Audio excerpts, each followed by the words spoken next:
Bueno, hoy vamos a ver el tema de presentación de antígenos a las células T. Y siempre empiezo esta clase donde hay un montón de seres humanos ahí, con esta pregunta: ¿qué es lo que más nos diferencia a nivel molecular? A ver, ustedes si tuvieran que adivinar o aventurar una opinión de qué puede ser lo que más nos diferencia entre nosotros. Y vamos a ver el tipo de moléculas que tenemos. El DNA, por supuesto, ¿no? Pero a nivel de proteínas,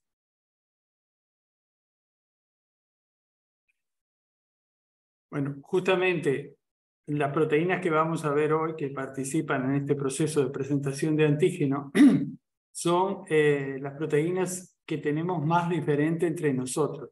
Y parte de la clase va a ser tratar de llegar a ese punto y entender por qué es así.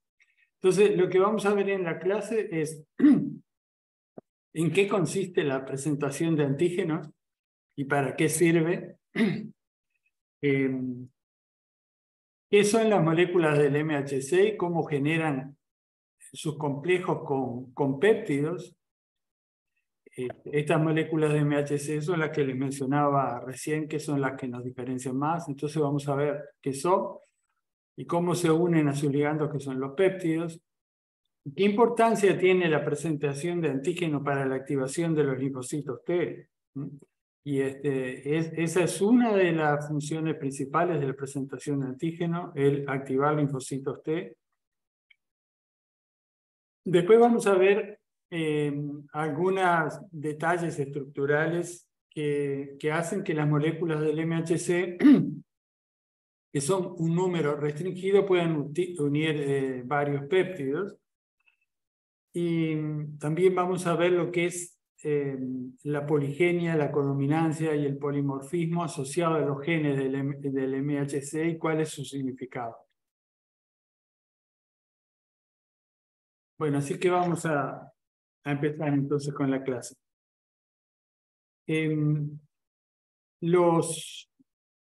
Los patógenos extracelulares, ustedes ya han visto lo que es la estructura de las moléculas de anticuerpo y también vieron algo de lo que es la estructura del otro receptor de reconocimiento de la inmunidad innata, pero el TCR, que hoy lo vamos a volver a mencionar.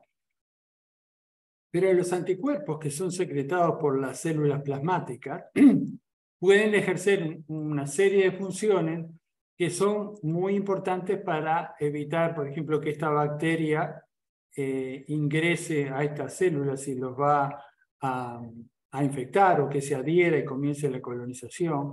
Lo mismo, los anticuerpos median el proceso de fagocitosis, porque se unen, por ejemplo, una bacteria, y a través de la región FC de sus anticuerpos pueden ser fagocitadas.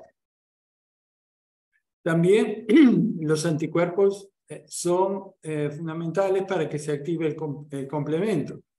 Ustedes vieron que hay distintas formas de activar el complemento, dos que están vinculadas a la respuesta innata, pero los anticuerpos también son capaces de activar la vía del complemento y en forma muy eficiente a través de lo que llamamos la vía clásica. Entonces, estas funciones son todas muy buenas para lidiar, por ejemplo, con bacterias extracelulares. Pero, ¿qué pasa si tenemos una infección intracelular? Hay bacterias que nos infectan el interior de la célula, y los patógenos más importantes que infectan a las células, ¿cuáles son? ¿Qué tipo de organismo tiene su ciclo que necesita estar dentro de una célula sí o sí? Los virus. Los virus, ahí está. Los virus, si bien tienen un ciclo extracelular donde los anticuerpos pueden funcionar, una vez que están en la célula, la única forma que tiene el organismo es eliminarla, ¿no? Entonces, para eso, esta célula, por ejemplo, si es la célula que está infectada, debe expresar en su superficie algún tipo de molécula que pueda contar lo que está pasando dentro de la célula, para que esta célula, que es un linfocito que se encarga de destruir células infectadas, pueda distinguir que esta es una célula infectada de otra que no lo está. ¿Ah? Entonces, eso se logra a través de lo que llamamos presentación de antígeno, que van a ser unas moléculas que están sobre esta célula que van a mostrar componentes, que en nuestro caso van a ser péptidos, derivados del patógeno en cuestión, sea un virus o sea una bacteria intracelular o un protozoario.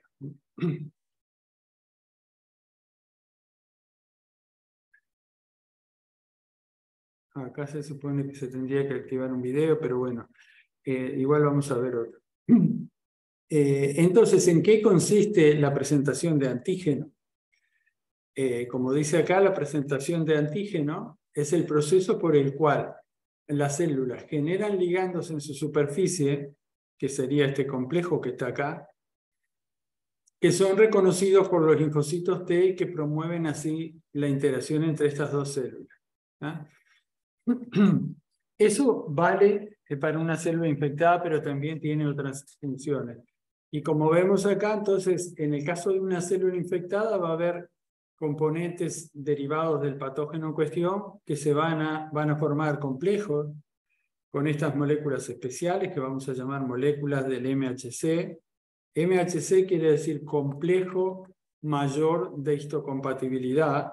Histocompatibilidad viene de los estudios histológicos que permiten ver si un órgano puede ser compatible con otra persona, ¿verdad?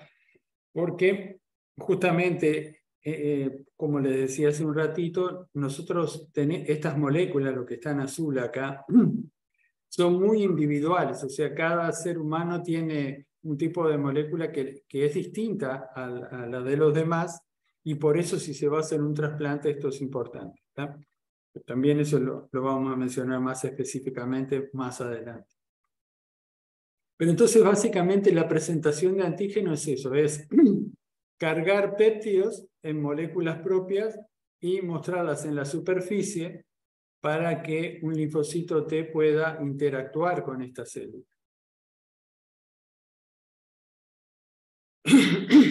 Acá ven cómo es la estructura cristalina de un complejo, este complejo que está acá, ¿no? En púrpura sería el TCR, en verde es el péptido, y esta es la molécula del MHC.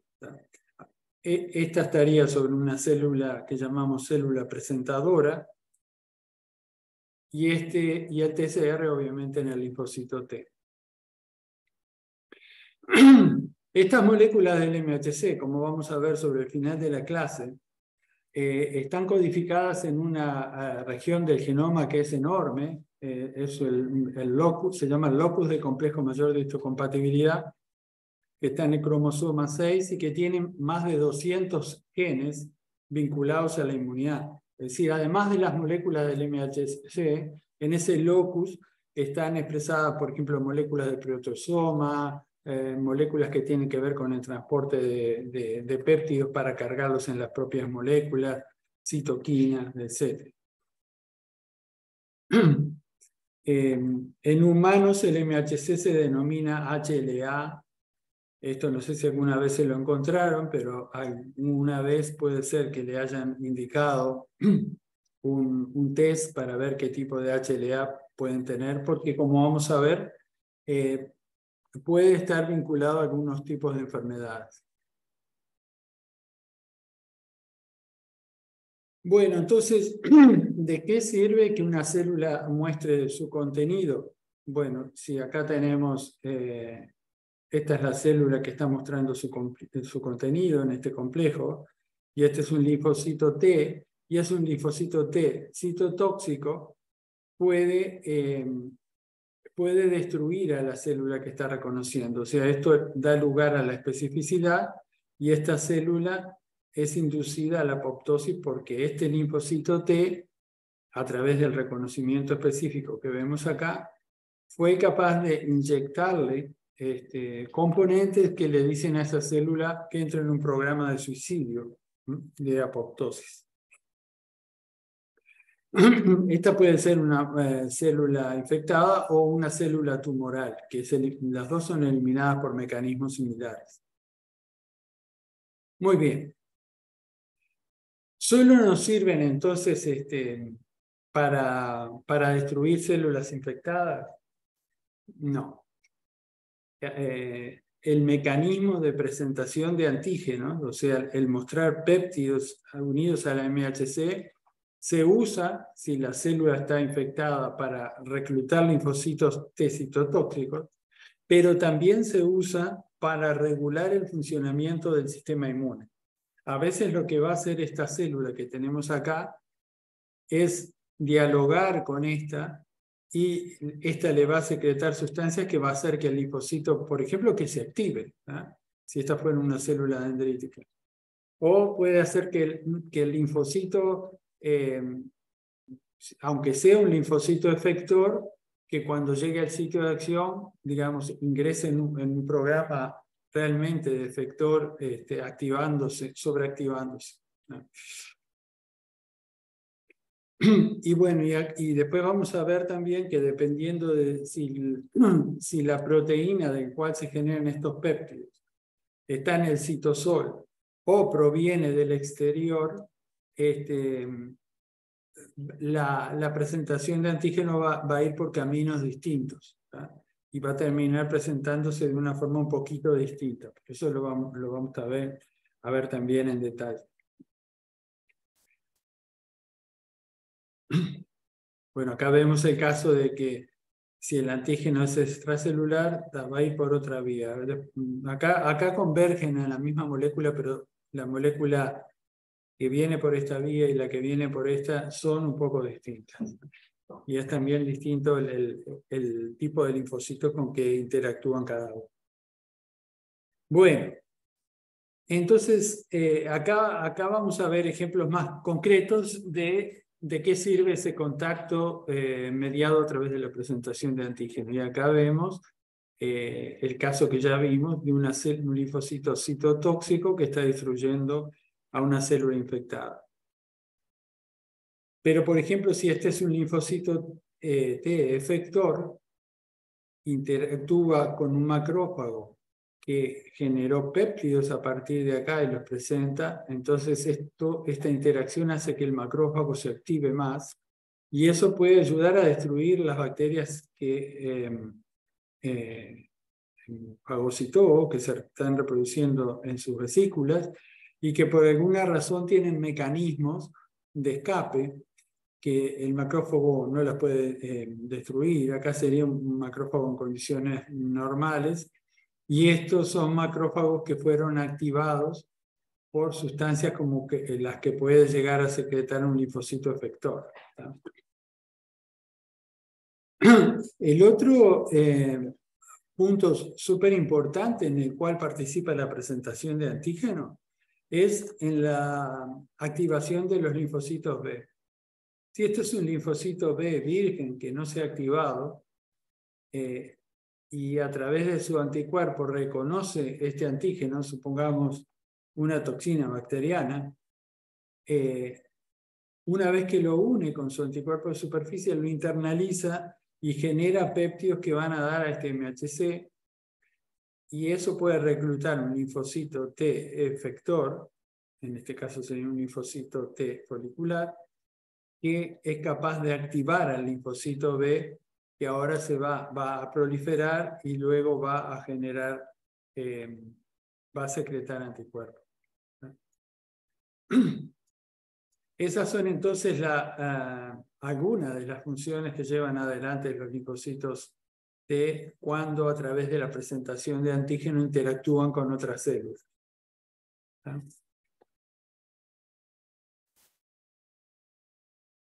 Para que tengan una idea de la importancia que tienen los linfocitos T, que siempre funcionan a través del mecanismo de presentación.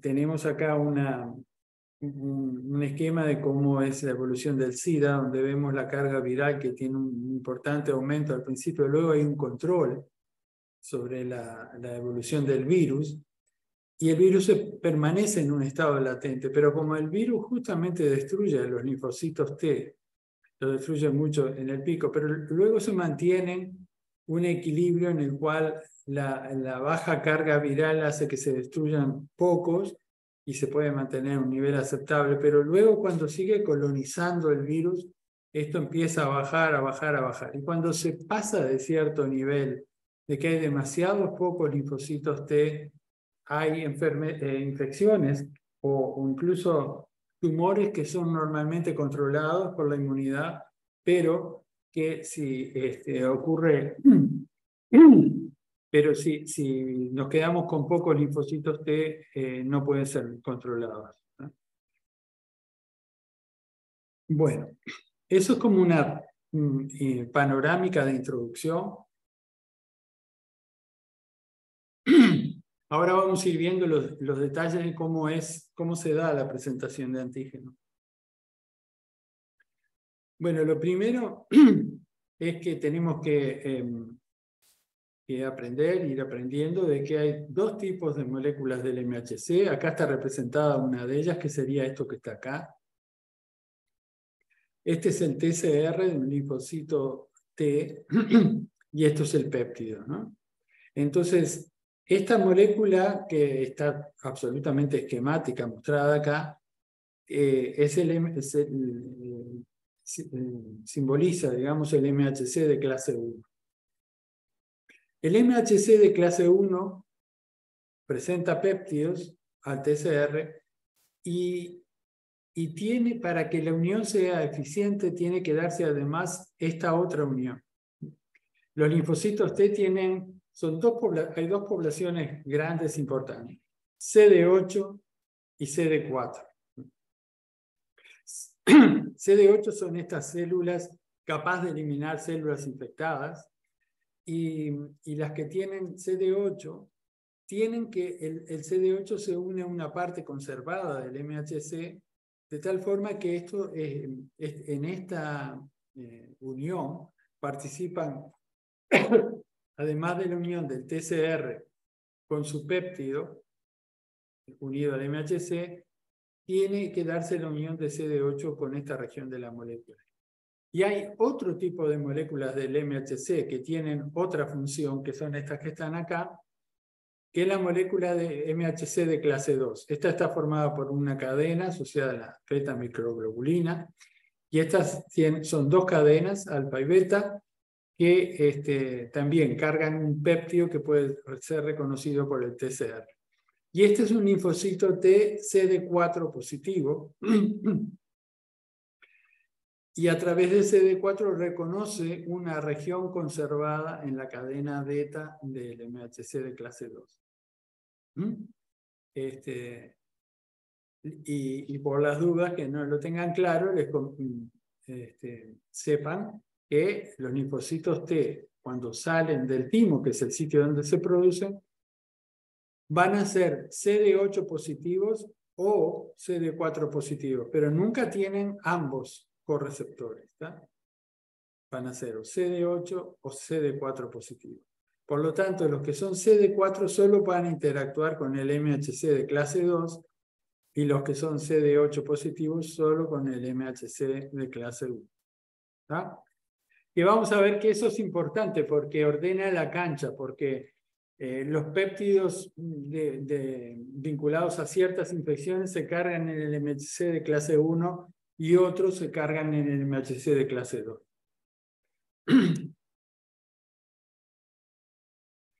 Y eso lo dice acá abajo, tiene que ver con los compartimientos celulares de donde provienen los péptidos. Así que vamos a ver un poco eso, cómo los péptidos terminan siendo cargados en una u otra molécula.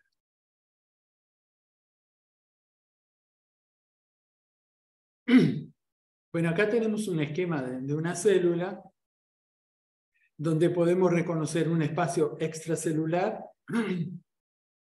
vesículas, que para nosotros van a ser el equivalente a espacio extracelular, y después el citosol. Entonces, los péptidos que estén en el citosol van a ir para un lado y los péptidos que estén vinculados a vesículas o del espacio extracelular van a ir por otro.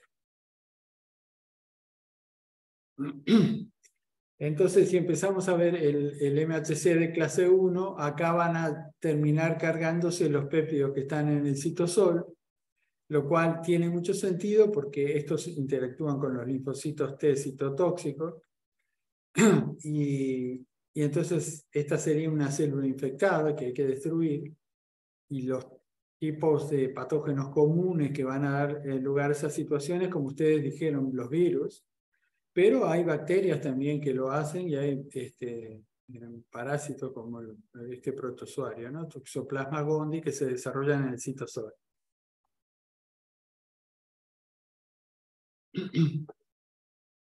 Por esta razón, dado que es un mecanismo para que las células muestren y digan qué les está pasando y puedan ser destruidas si están infectadas, el MHC de clase 1 está expresado en todas las células que tienen núcleo, ¿tá? Menos los glóbulos rojos, digamos. Todas las demás células pueden expresar MHC de clase 1 y eso permite destruirlas si están infectadas. ¿Tá? ¿Venimos bien hasta acá? Bueno, Está bien. Entonces vamos a ver cómo llegan los péptidos al MHC de clase 1. Acá vemos una molécula de MHC de clase 1 yendo a la superficie de la célula para ser mostrada ahí. Pero originalmente lo que pasó fue que apareció una proteína en el citosol. Esta fue procesada por el proteosoma. El proteosoma es este complejo que hay acá, es un complejo de proteasas, que es un componente esencial de las células porque se encarga del reciclado de las proteínas en el metabolismo, en el funcionamiento normal de la célula, ¿no? La célula recupera las proteínas oxidadas, las proteínas mal pegadas, etcétera, generando aminoácidos que luego recicla. Y la forma, de esta misma forma, se generan en condiciones de infección, si esta es una proteína del agente infeccioso, se generan péptidos, ¿tá? Vamos a ver que ahí hay una pequeña modificación que en lugar de ir hasta aminoácidos, hace que el proteosoma genere péptidos. Esos péptidos que están simbolizados acá como puntitos rojos, pero que cada uno de esos puntos tiene una secuencia distinta de aminoácidos, es transportado al retículo endoplasmático por estos complejos que se llama el complejo TAP. El complejo TAP puede bombear, consumiendo ATP, péptidos desde aquí hacia este espacio. Y acá está en forma simplificada, representada una molécula del MHC de clase 1, pero acá hay una serie de, en realidad es un complejo que tiene chaperonas que mantienen la molécula del MHC de clase 1 con el sitio donde va a unir el péptido en un estado abierto. Y si aparece un péptido que se pueda unir con suficiente fuerza, entonces ahí se suelta del complejo y también del TAP y puede ser transportado a la superficie para expresarlo ahí. Cuando hay una infección, y muchas veces es el caso, ¿no? En muchos de los agentes infecciosos, que son los virus y las bacterias, muchas bacterias comunes, es muy común que aparezca interferón gamma. El interferón gamma provoca cambios en la célula que estamos considerando, que hace que exprese distintas subunidades y arme un proteosoma que es diferente en composición al fisiológico, al que se produce en condiciones normales. Y bueno, a ese lo llamamos inmunoproteosoma. Tiene esa característica que yo les decía, que en lugar de generarnos básicamente aminoácidos, genera péptidos que tienen un largo de del entorno de los 10 aminoácidos y que además corta en ciertos sitios como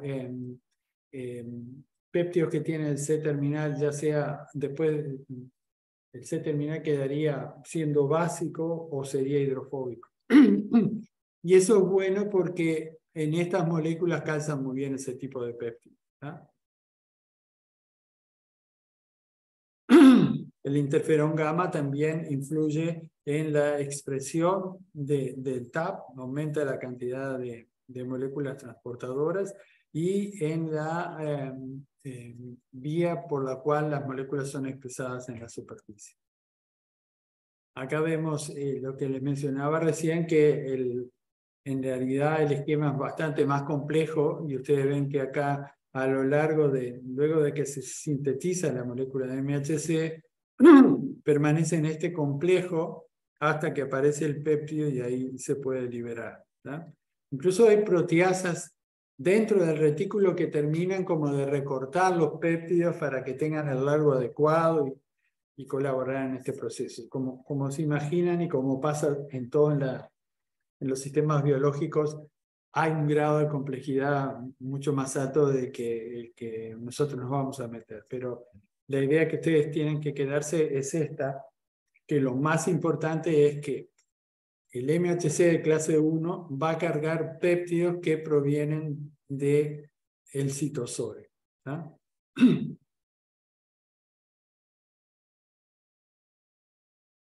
Bueno, y como ya mencionamos, el hecho de que esta célula sea capaz de mostrar péptidos que derivan del patógeno las hace distintas a estas, a los ojos del linfocito T. O sea, el linfocito T no va a reconocer a estas células, pero sí a estas otras. ¿no?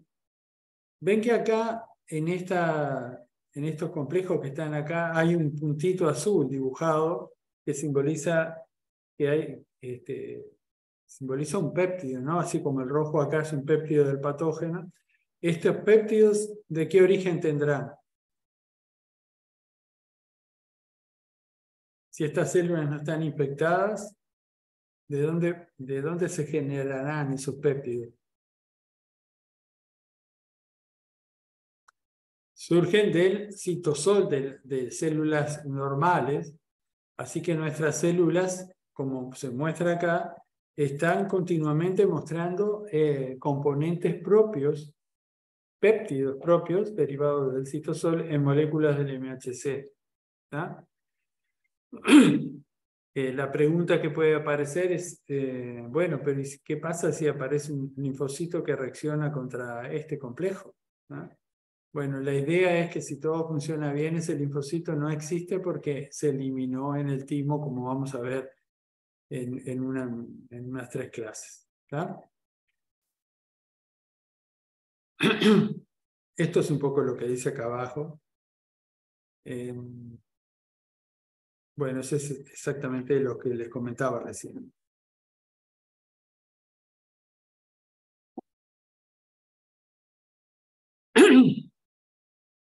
Ahora vamos a ver las moléculas del MHC de clase 2.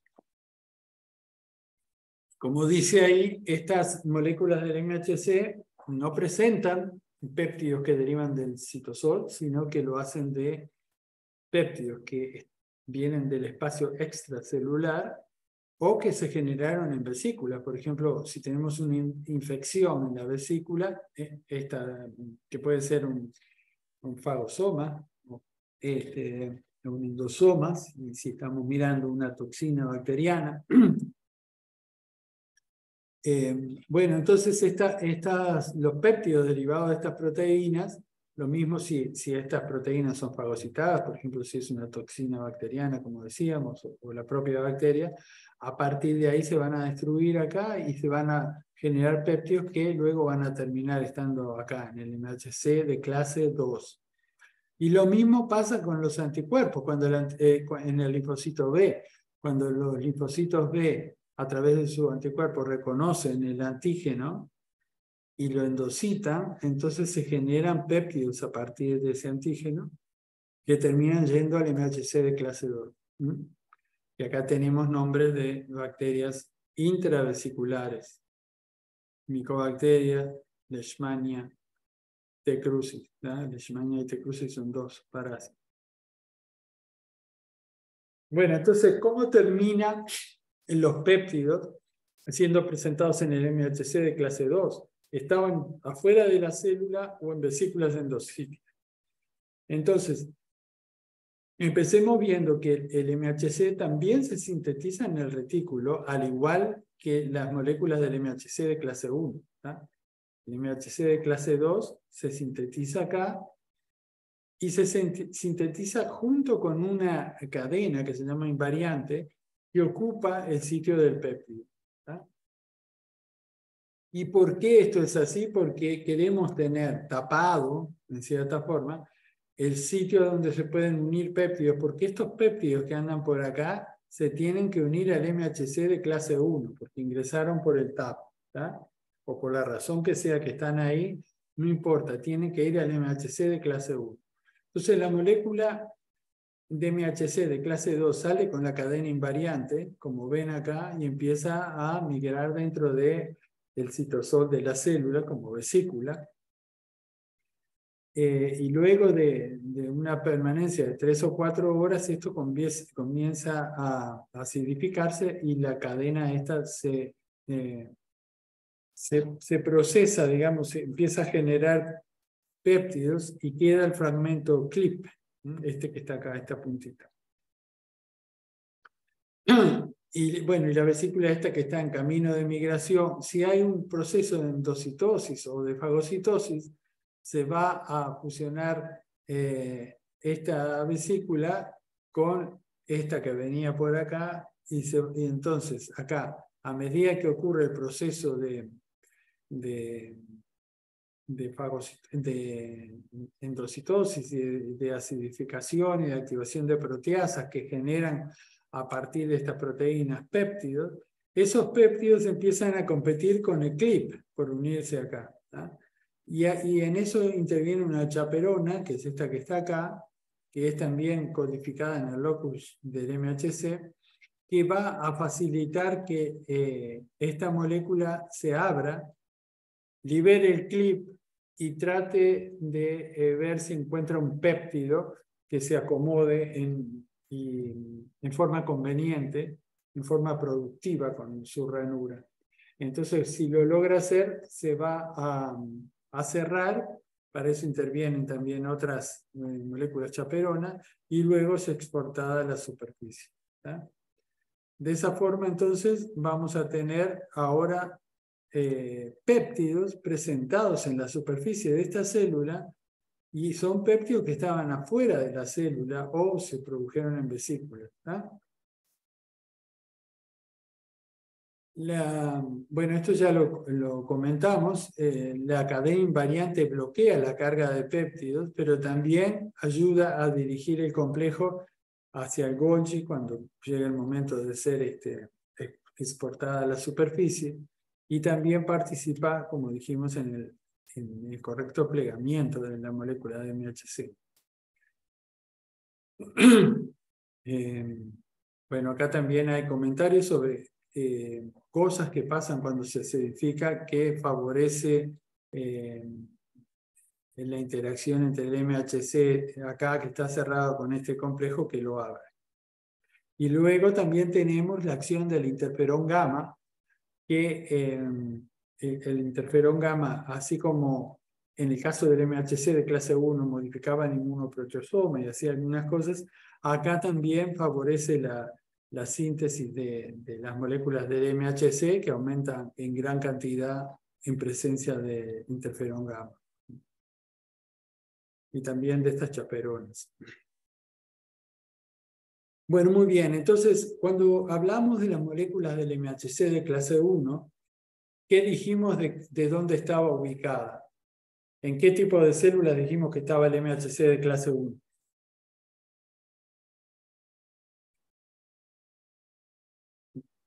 Estaba en todas las células nucleadas, ¿no? Porque todas podían estar infectadas y por lo tanto era importante. Pero acá pero las moléculas del MHC de clase 2 tienen una especialización mayor. Las vamos a encontrar en macrófago, las vamos a encontrar en las células dendríticas y las vamos a encontrar en los linfocitos B. Pero no hay muchas más células. Se expresan en algunas otras células, los enterocitos pueden expresarla, pero en general el grueso de las células en las cuales se expresan son estas tres que están acá. ¿Ah? La célula dendrítica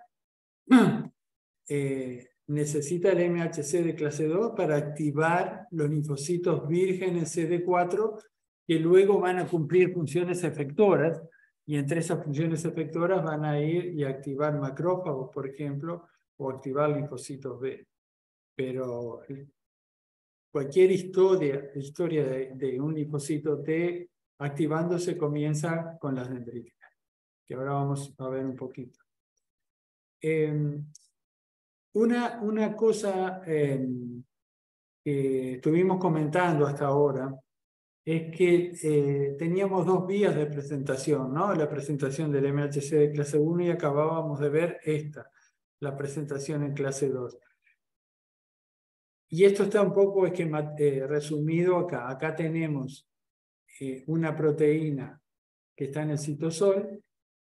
Esto es el proteasoma, que genera péptidos, y el TAP los bombea y luego se carga en el MHC de clase 1 y lo tenemos acá. ¿Está? Entonces, y acá puede ser reconocido por un linfocito T CD8. Ahora veamos, tenemos esta línea punteada acá que muestra la otra situación, MHC de clase 2. Los antígenos acá provienen del espacio extracelular. Se forma el fagolisosoma, donde se generan los péptidos, que se fusiona con la vesícula esta que viene con la cadena invariante, con el péptido CLIP, y finalmente se cargan los péptidos en el MHC de clase 2, y entonces tenemos MHC de clase 2 que nos permite la interacción con el linfocito TCD4. Eso nos sirve de repaso para lo que acabamos de ver. Ahora bien, esto que es esta compartimentalización que ordena la cancha, como yo les decía al principio, en este caso son células generalmente infectadas, y estas otras son células que pueden también estar infectadas, como un macrófago infectado, pero en general también están captando componentes del exterior. Cada una presenta en distinto lugar y eso sirve para ordenar la situación. Esta célula destruye células, así que solo cuando están en el MHC, así que hay que cuidar que eso pase cuando sea necesario, etcétera, etcétera. Ahora, hay situaciones, y lo vamos a ver un poco mejor en la próxima clase, cuando veamos activación de linfocitos T, así como un tema específico, que en alguna situación se requiere que componentes que ingresan por esta vía terminen siendo presentados por este. ¿Ah? Eso sobre todo se requiere al momento de activar los linfocitos T en situaciones en que hay una infección, por ejemplo. Si esta es una célula dendrítica, que va a tener que activar un linfocito T, es muy fácil que active linfocitos TCD4. Eso nos lo podemos imaginar muy fácil porque acá estamos viendo entre el antígeno y lo tenemos por acá. Pero si la célula no se infecta con un virus, ¿cómo hacemos entonces para que esta célula presente en el MHC de clase 1 antígenos de ese virus que nunca llegó al citosol? ¿Ah? Entonces, en esas situaciones para esas situaciones es que existe un mecanismo de presentación cruzada, por el cual, por más de una vía, los antígenos que ingresan del espacio extracelular, si se dan una serie de condiciones, como por ejemplo que el proceso implique la secreción de interferón gamma, que es el que promueve esto, entonces puede pasar que los péptidos que están acá terminen siendo presentados por esta vía en el MHC de clase 1. ¿Tá? Eso es importante entonces, resumiendo, para que si hay una infección viral y tenemos células dendríticas, que son las únicas que pueden activar a los linfocitos T, y esa célula dendrítica no se infecta, entonces no hay péptidos en su interior, en su citosol, y no habría péptidos en el MHC de clase 1. Si tenemos el mecanismo de presentación cruzada, aunque la célula dendrítica no se infecte, vamos a tener sí expresión de MHC con péptidos virales. MHC de clase 1. ¿tá? Con péptidos virales. Eso es la presentación cruzada y lo vamos a volver a ver en la clase que viene. Y otras veces se va a mencionar a lo largo del curso. Ahora vamos a hacer un poquito de énfasis en lo que es la presentación de antígeno vinculada a la activación de los linfocitos T virgen. En realidad un poco ya estuvimos hablando en lo anterior, ¿no? La activación de los linfocitos vírgenes. Los linfocitos vírgenes son los linfocitos que salieron del timo, que están en circulación para ver si se pueden activar porque tienen un TCR que reacciona contra algo, ¿no? Bueno, la activación de esos linfocitos vírgenes solo la van a poder hacer las células dendríticas. Por eso las células dendríticas están en las zonas donde comúnmente ingresan los microorganismos, los agentes infecciosos. Por ejemplo, en la piel hay intercaladas células de Langerhans y debajo de las capas exteriores de la piel hay también células dendríticas más convencionales.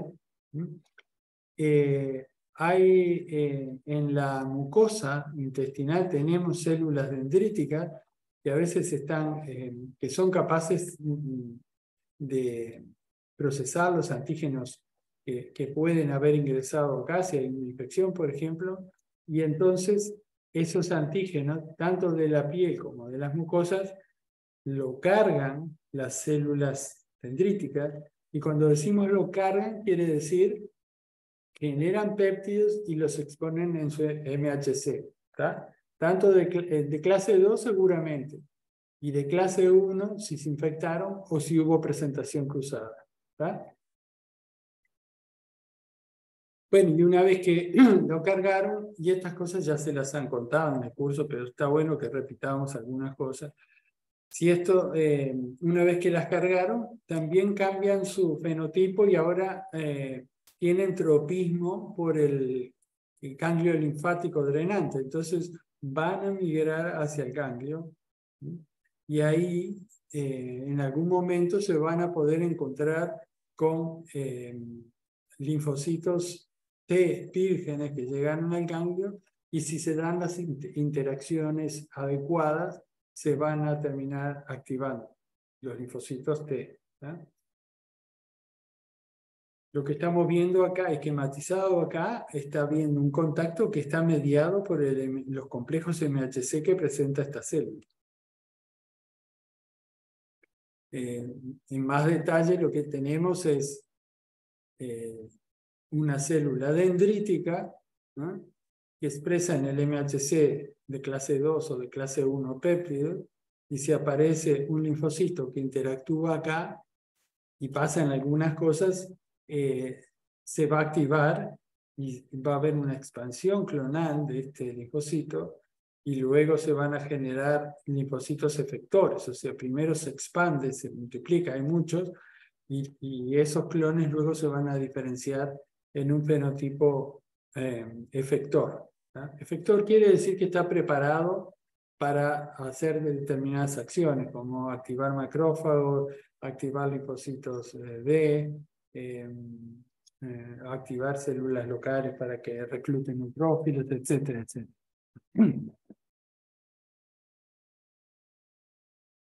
Bueno, y acá vamos a hacer énfasis en un concepto que en realidad lo vamos a machacar en la clase que viene,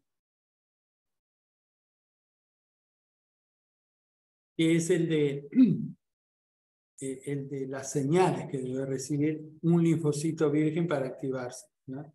Y acá estamos viendo que a través del MHC tiene una primera interacción y eso va a generar una primera señal. Pero eso no es suficiente para activarlo y vamos a ver que se va a precisar una segunda señal mediada por estos dos receptores, ¿tá? La molécula de B7 y de CD28. Para eso la célula dendrítica se activó en el sitio de infección y ahí pasó a expresar estas moléculas que le permiten esta actividad estimuladora. Y esta segunda señal es un mecanismo de regulación muy importante que mantiene ese juego del filo de la navaja entre reaccionar contra las cosas que aparecen con ese peligro de que se puede estar reaccionando contra lo propio, ¿tá? Y una forma de manejar ese balance es manejando la expresión de B7 vinculada a procesos infecciosos, ¿tá? Si hubo un proceso infeccioso, va a haber B7 y si no, no alcanza solo con esto.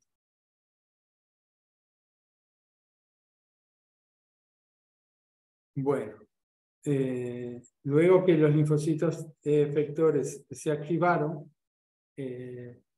los linfocitos vírgenes se activaron, digo, los linfocitos efectores que se generaron acá van a ir a cumplir sus funciones, por ejemplo, como decíamos, activando macrófagos o activando o participando en los procesos de infección, destruyendo células infectadas, o en el propio ganglio, promoviendo la activación de los linfocitos B para que se diferencien en células plasmáticas.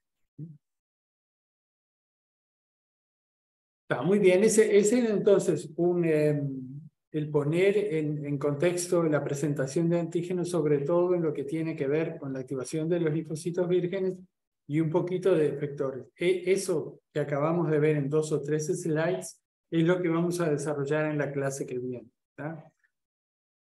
Pero ahora volvamos en sí concretamente a lo que es la presentación de antígeno como fenómeno y que tiene como protagonistas a las células del MHC, ¿tá? Estas que están aquí. Entonces una pregunta que uno se puede hacer es,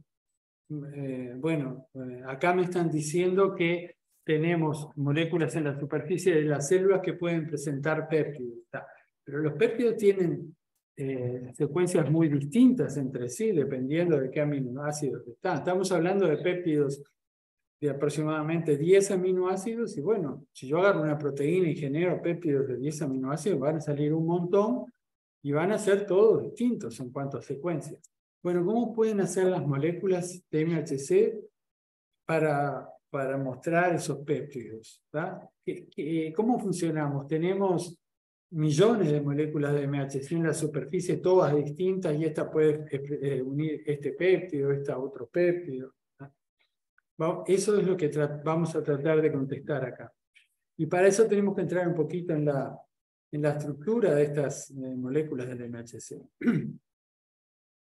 Acá vemos la molécula de MHC, digamos como el equivalente a esto, donde están estos 3 dominios que se ven acá, que forman la ranura, que acá está vista de arriba, acá como vista desde acá.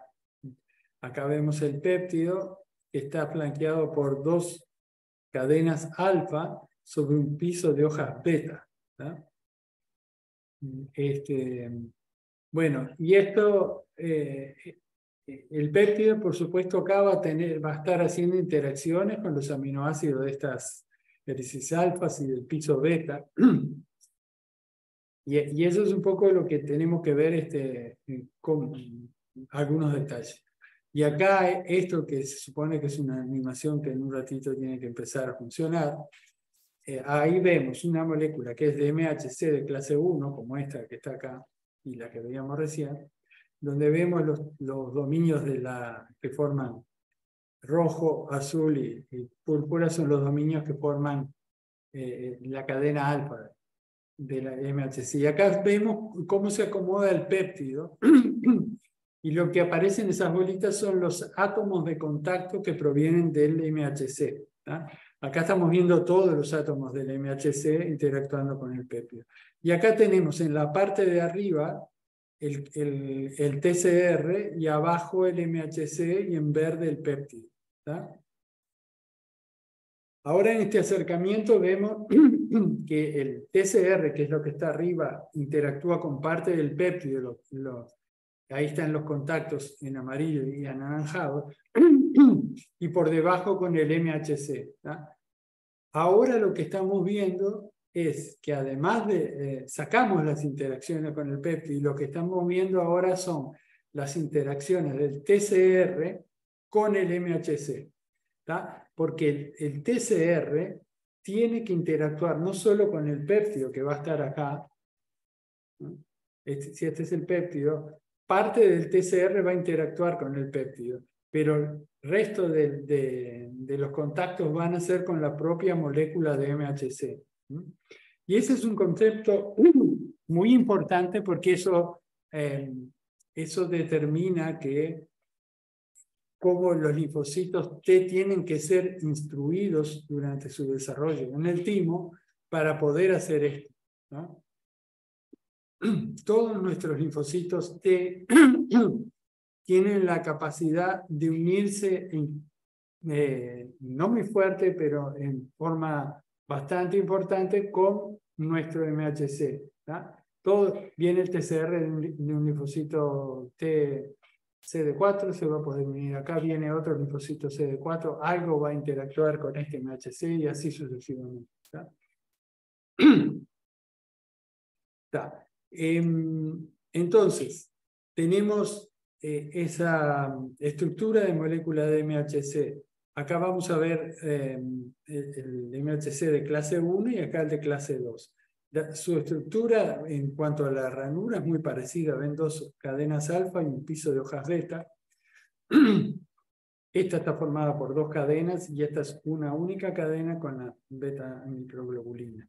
Y acá tenemos en esta región, que sería esto que está acá, una parte muy conservada de la molécula del MHC. Dentro de un rato vamos a ver que esta parte varía bastante entre algunas de ellas.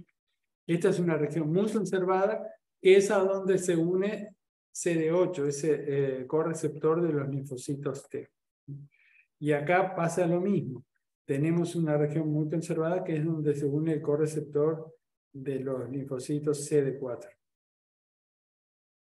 Y cuando unen el péptido, en el caso del MHC de clase 1, queda muy embebido en la propia estructura del MHC, porque el MHC está inicialmente abierto y cuando aparece el péptido cierra. Y en el caso del MHC de clase 2, los extremos quedan abiertos. Del péptido también hay un cambio conformacional, pero en los extremos está abierto, lo cual le permite cargar péptidos de distinta longitud. Acá vamos a esquematizar entonces ese concepto por el cual una molécula de MHC puede unir varios péptidos, que era algo que nos preguntábamos hace un ratito. Cuando digo varios péptidos me refiero a péptidos de distintas secuencias. ¿Tá? Entonces viene este péptido acá y se va a unir al MHC y se tienen que cumplir ciertas condiciones de que parte de este péptido interactúe suficientemente con el MHC. Y ahí lo que hay son como zonas de anclaje o zonas de contacto. Por ejemplo, este péptido tiene esta dada secuencia, acá tenemos una secuencia distinta, pero en esta posición y en esta posición hay de repente residuos compatibles, por ejemplo, por carga o por hidrofobicidad.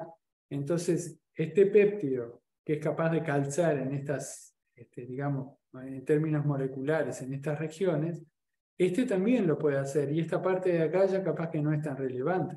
¿No? Este no, porque si bien cumple esta condición, esta otra no la cumple, no tiene el componente rojo ahí. Entonces, una vez que un péptido se logra meter ahí, sobre todo a través de estas interacciones de anclaje, luego hay un cambio conformacional por el cual queda medio como atrapado ahí y solamente hay una parte que queda expuesta al solvente, y eso Y cuando digo eso, digo toda esta superficie, tanto parte del MHC como del propio péptido, es lo que va a reconocer el TCR. Acá lo que vemos es como estar viendo esto de arriba, habiendo sacado el péptido. Este es el esquema de un péptido que está unido acá. Como ven, esto rojo encaja acá en esta cavidad, lo amarillo interacciona con esta región, el azul con esta, el verde acá y el púrpura acá. Y estos son los residuos. El P1 es el primer aminoácido, el 2 y el 3 no intervienen, el 4 vuelve a estar acá, el 5 no interviene, después el 6, 7, el 8 no, y el 9. ¿Está? Y acá lo vemos otra vez. Esto es son datos que salen de una estructura cristalina real, ¿no? Bueno, está de esa forma, con una única molécula de MHC, después vamos a ver que tenemos unas cuantas, con una única molécula de MHC podemos unir un número importante de péptidos. Acá hacemos énfasis en que esta es la zona que interactúa con el péptido y esta región va a interactuar con el TCR. ¿Tá? Y esta parte, los residuos de acá de arriba, estos que quedaron en blanco acá, esos van a quedar expuestos al solvente. Acá no se ven porque no está dibujado el péptido, y eso es lo que va a reconocer el TCR. Estos pedazos que están acá, estos y la parte de arriba del péptido. ¿Tá? Espero que se haya entendido eso, porque es lo que nos explica cómo una molécula, como les decía, puede unir muchos péptidos.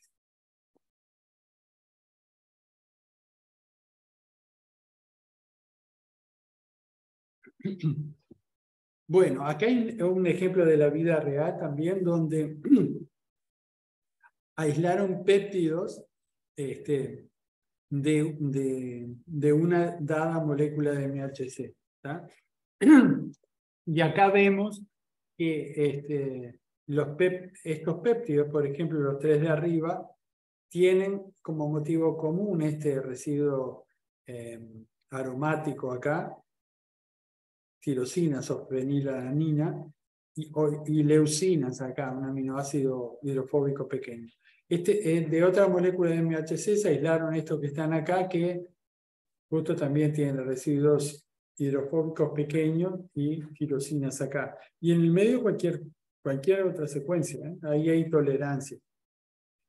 Acá hay otro ejemplo que proviene de una molécula de MHC de clase 2, donde ven que hay un montón de péptidos que se pueden cargar, y donde otra vez tenemos en el centro pocas cosas consenso, ¿no? Es casi que cualquiera puede estar acá. Y a su vez también el hecho de que son péptidos mucho más largos, ¿no? Mientras que acá, para el MHC de clase 1, tiene que tener entre 9 y 11, o sea, es muy estricto el tamaño.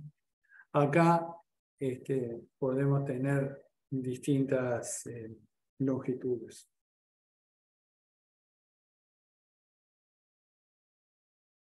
Esto ya lo hemos dicho.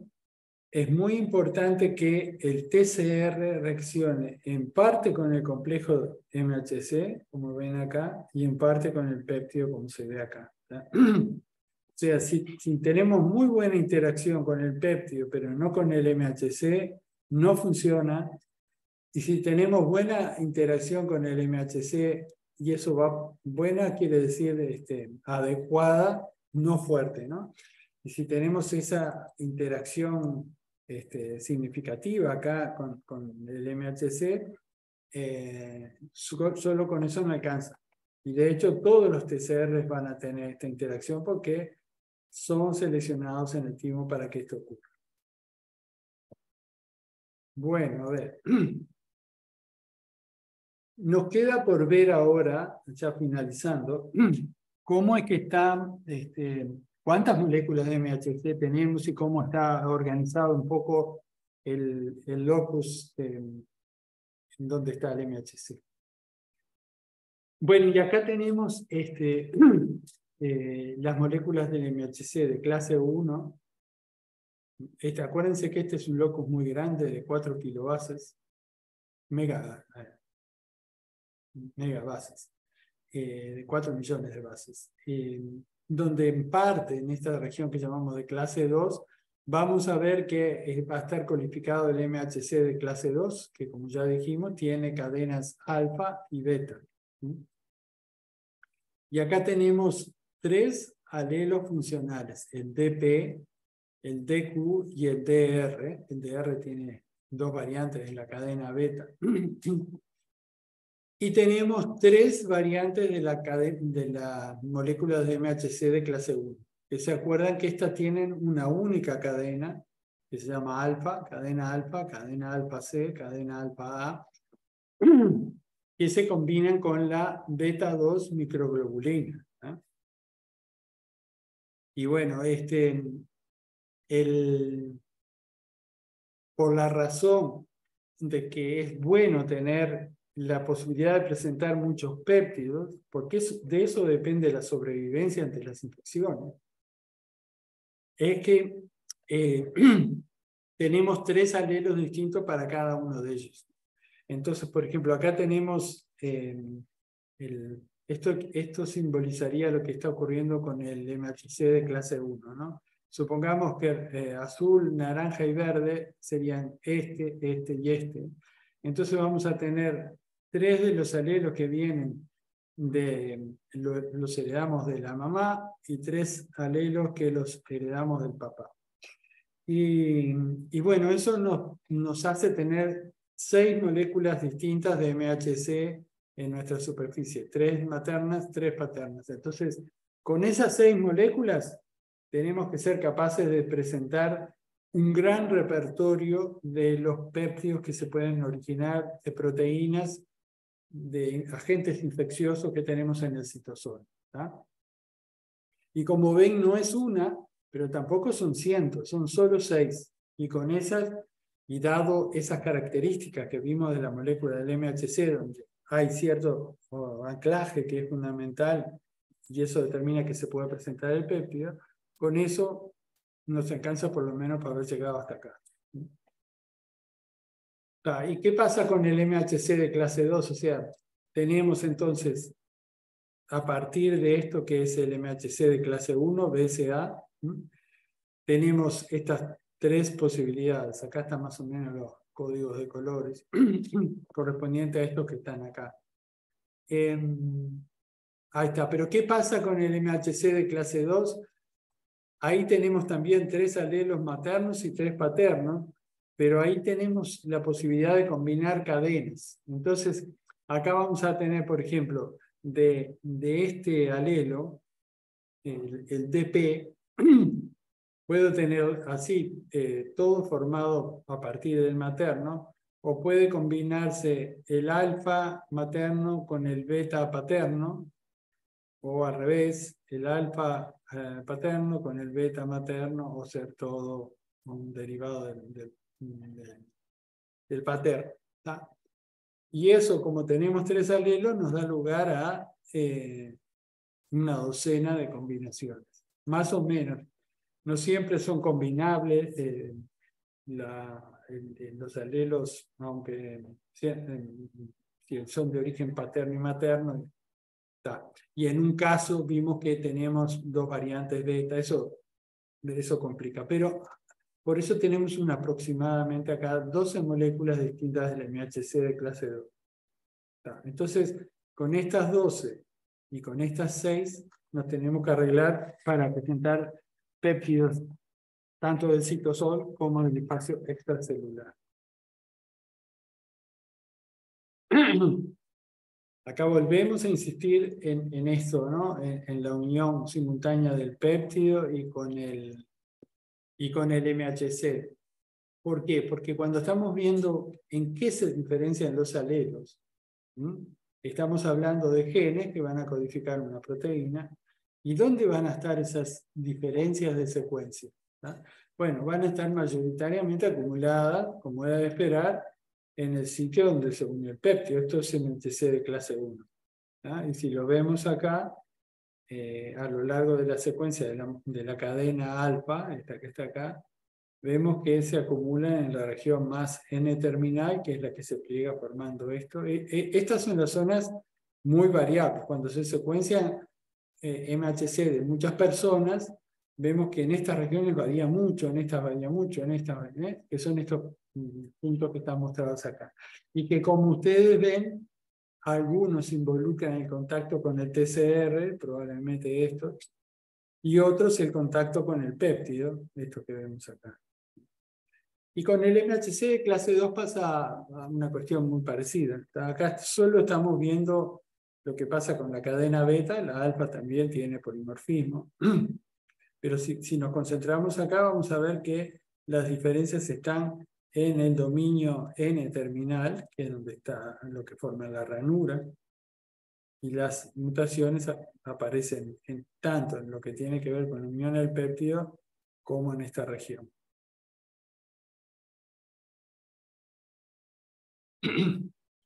Así que bueno, los distintos alelos van a tener aminoácidos distintos en esas posiciones.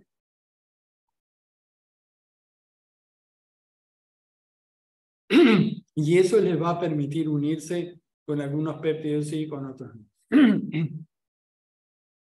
Ahora vamos a ver, eso es lo que estuvimos viendo, es lo que pasa en un individuo. Tenemos 12 moléculas del MHC, tenemos 6 moléculas de clase 1,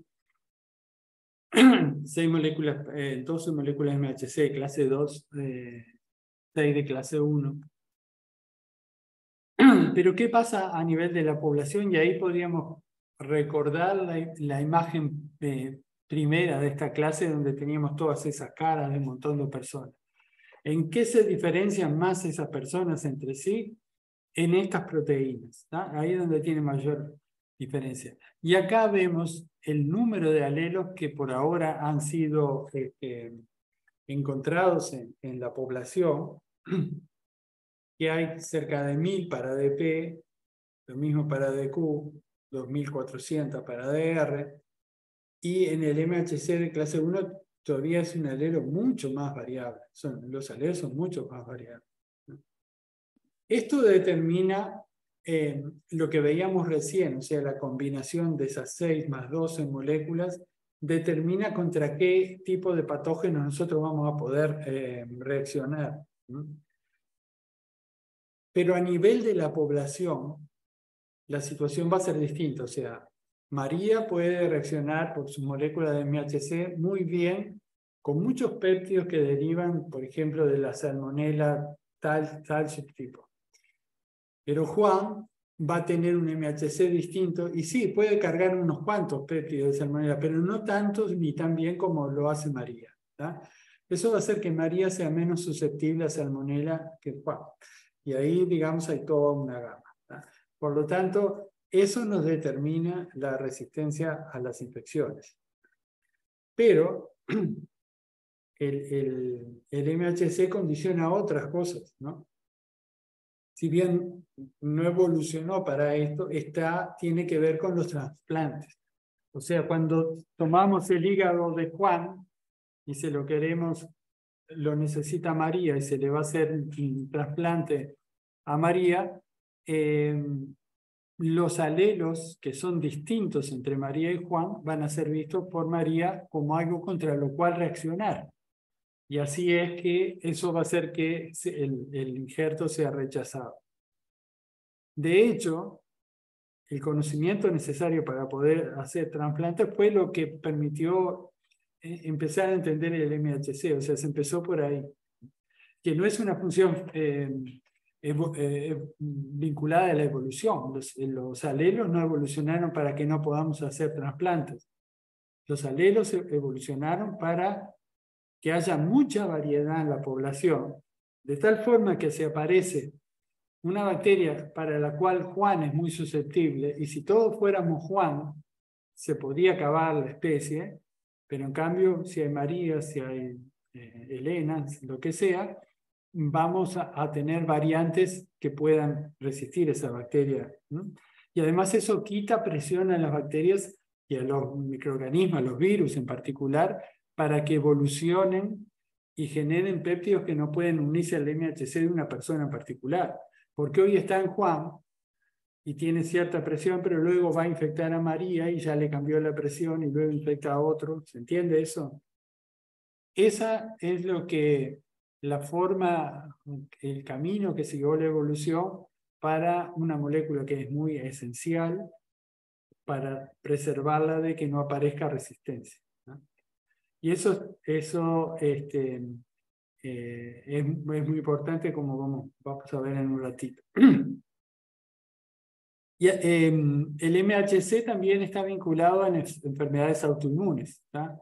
Lamentablemente hay algunos alelos de MHC que son proclives a generar complejos con componentes propios que escapan a lo que es la tolerancia que se produjo en el timo, y hay linfocitos T que producimos que los pueden reconocer. Y miren, por ejemplo, el alelo el B27, que sería un alelo derivado de acá, el número 27. Miren el altísimo número que hay, ¿no? No todos tienen la misma frecuencia. El B27 capaz que es uno de estos 4800, pero tiene cierta frecuencia. Bueno, pero las personas que tienen el alelo B27 tienen casi el riesgo que tienen de tener espondilitis anquilosante es casi del 90%, o sea, casi es una sentencia, tenés ese gen, tenés la enfermedad, ¿no? Otras enfermedades como la enfermedad de Reuters ya no tiene una incidencia tan grande, pero todavía es el 40%. Y bueno, hay otras vinculadas al P27, pero también hay otros alelos involucrados, como este que deriva de C, o estos DR que están vinculados al MHC de clase 2.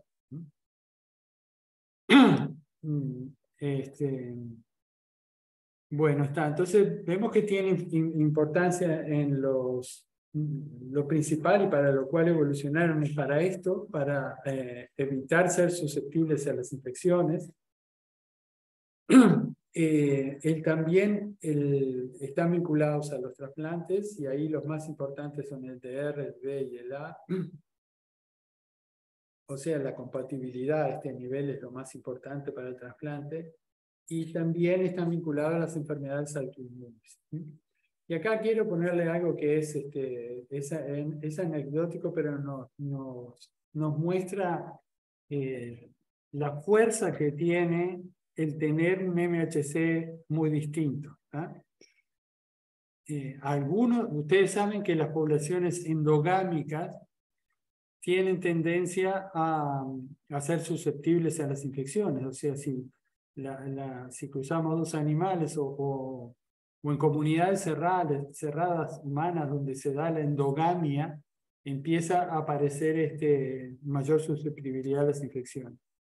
Y así es que, por ejemplo, si se ponen un grupo de ratones endogámicos blancos con un grupo de ratones endogámicos de otro background genético, marrones, pongamos, las ratonas van a tener preferencia por copular con los ratones marrones y viceversa, ¿no?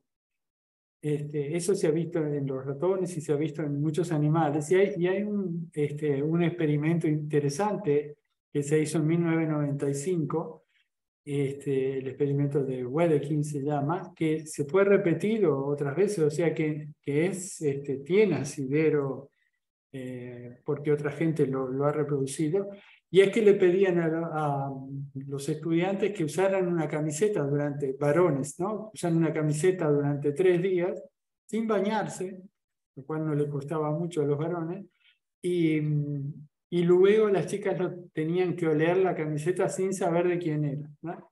Y cuando ranqueaban aquellas que les resultaba el olor más atractivo, lo que se veía era que el olor más atractivo estaba vinculado a MHC muy distinto al propio, ¿tá?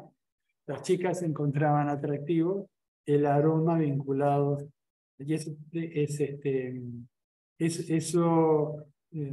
si lo miramos desde el punto evolutivo, tiene sentido en el sentido de que se promueve, está promovida la diferenciación del MHC, ¿verdad? Que la progenie tenga un MHC complejo.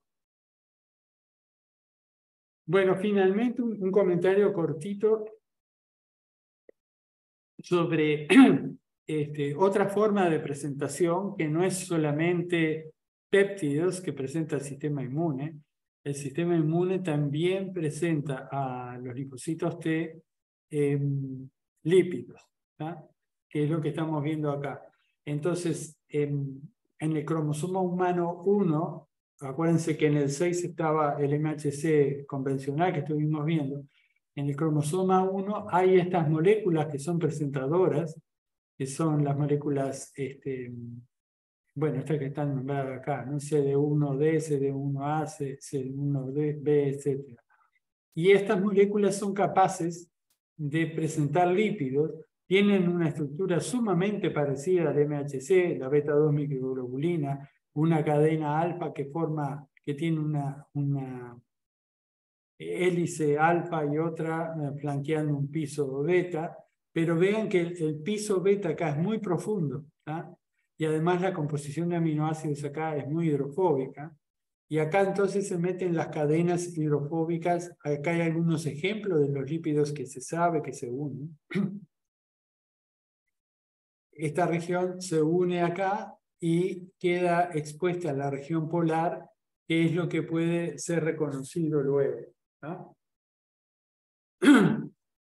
Y de estas moléculas, una de las más importantes es el CD1B, que incluyen una amplia gama de lípidos derivados de la pared bacteriana de micobacterias, por ejemplo, pero también lípidos propios, ¿no?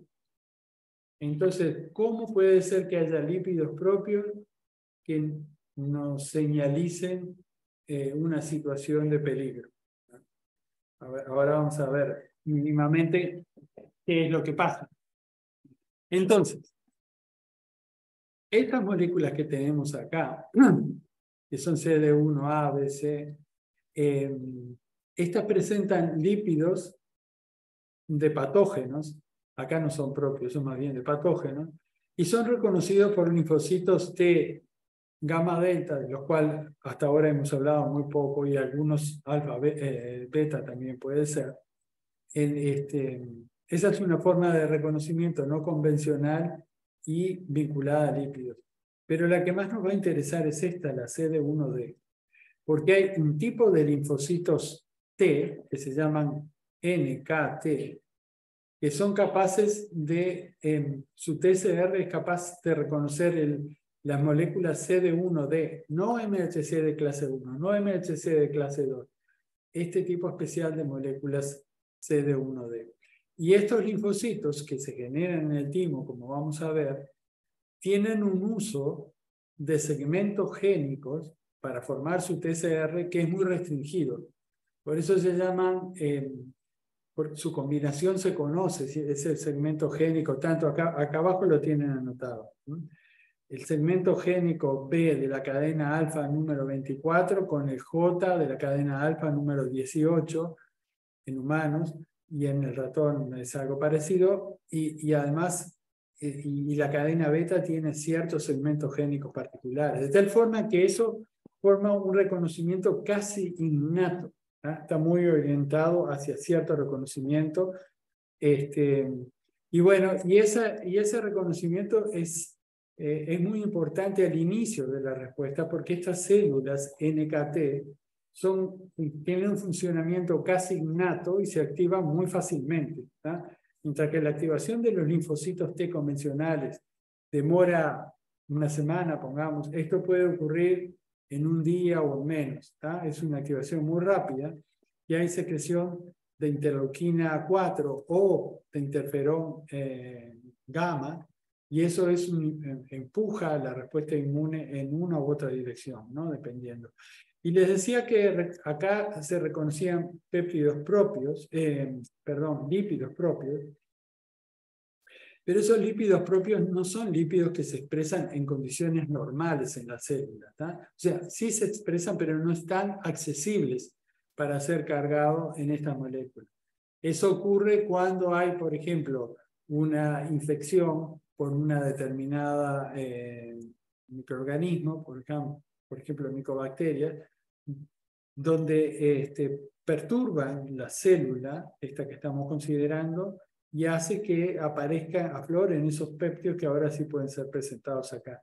Además va a haber reconocimiento de PANS por esta célula, la célula dendrítica, que a su vez va a secretar interleuquina 12, que es un activador de esta célula. ¿Tá? O sea que esta forma de presentación complementa la presentación exclusivamente de péptidos derivados de proteínas. ¿Tá?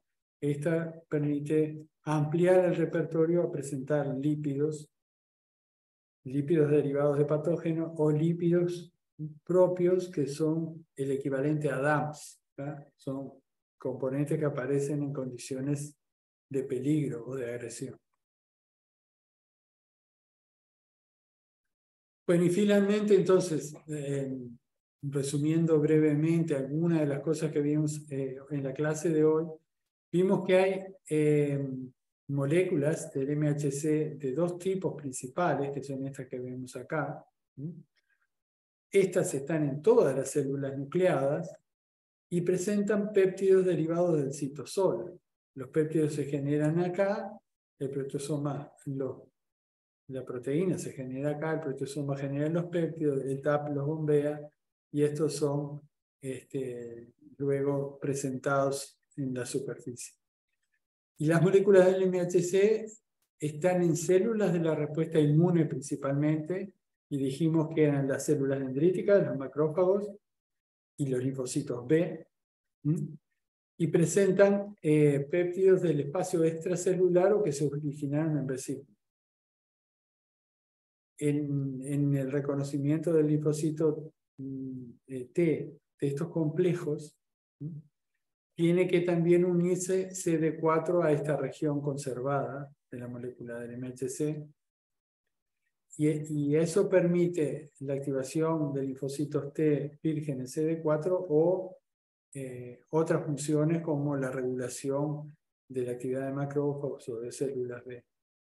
Y en el caso del MHC1, el reconocimiento es generalmente utilizado para la destrucción de células infectadas o de células tumorales. ¿Ah? Y bueno, en la clase que viene vamos a ver más en profundidad cómo es ese mecanismo por el cual las células dendríticas activan a los linfocitos T, y también cómo de ahí se derivan distintas poblaciones, ya sea linfocitos T citotóxicos o distintos tipos de linfocitos T colaboradores. Así que eso es todo por la clase de hoy, y no sé si tienen alguna pregunta. Por ahora no, profe. Muchas gracias. Bueno, nos vemos la próxima entonces. Chao, Nos gracias. vemos. Chao, chao.